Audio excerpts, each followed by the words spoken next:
Quem vai assumir o governo da Venezuela? Please.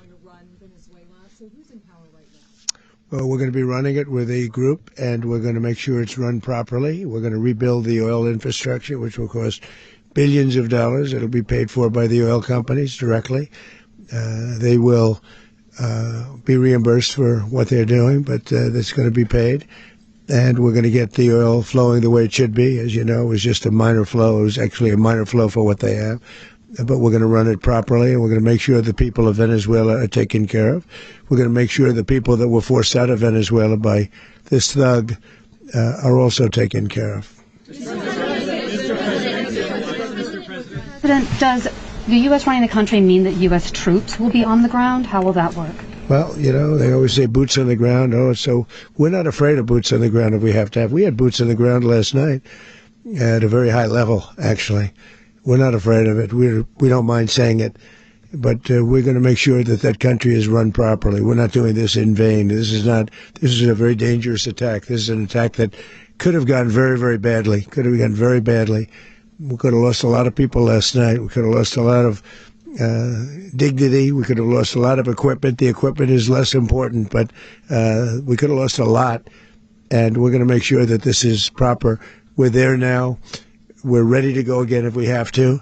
We're going to run the country right. It's going to be run very judiciously, very fairly. It's going to make a lot of money. We're going to give money to the people. We're going to reimburse people that were taken advantage of. We're going to take care of everybody. It's very important. We couldn't let them get away with it. You know, they stole our oil. We built that whole industry there, and they just took it over like we were nothing. And we had a president that decided not to do anything about it. So we did something about it. We're late, but we did something about it. Yeah, please.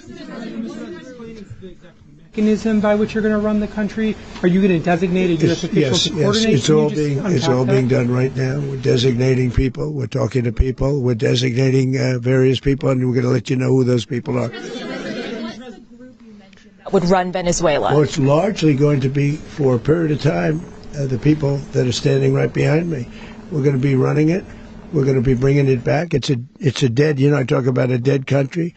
A year and a half ago, we were a dead country. Now we're the hottest country anywhere in the world. We're a country doing better than any country anywhere in the world. And it required leadership. Venezuela has a lot of bad people in there, a lot of bad people that shouldn't be leading. We're not going to take a chance that one of those people take over for Maduro. So you can look at, and others. We have fantastic people, including people in the military.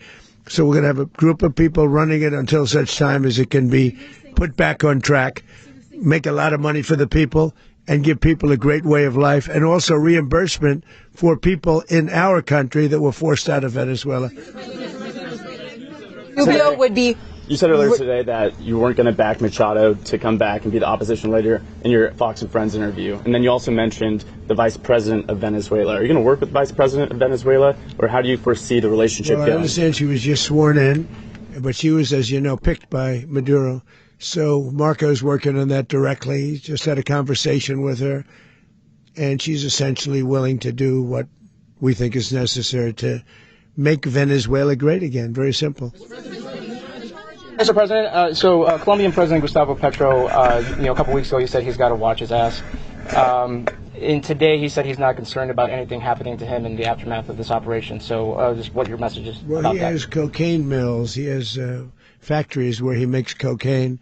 And, yeah, I think I stick by my first statement. He's making cocaine. They're sending it into the United States. So he does have to watch his ass. Mr. President, did you notify any members of Congress in advance? Marco, do you want to talk about that? Because you were involved in it. Este website pode ajudá-lo a melhorar a sua leitura e compreensão auditiva em inglês. Recorrendo a IA, divide as frases em segmentos curtos e fáceis de entender. Com o leitor, pode ajustar a velocidade, fazer pausa ou recuar para compreender cada frase. O site disponibiliza tradução em 20 idiomas, facilitando a aprendizagem. Basta escrever engnest.com no seu navegador e experimentar.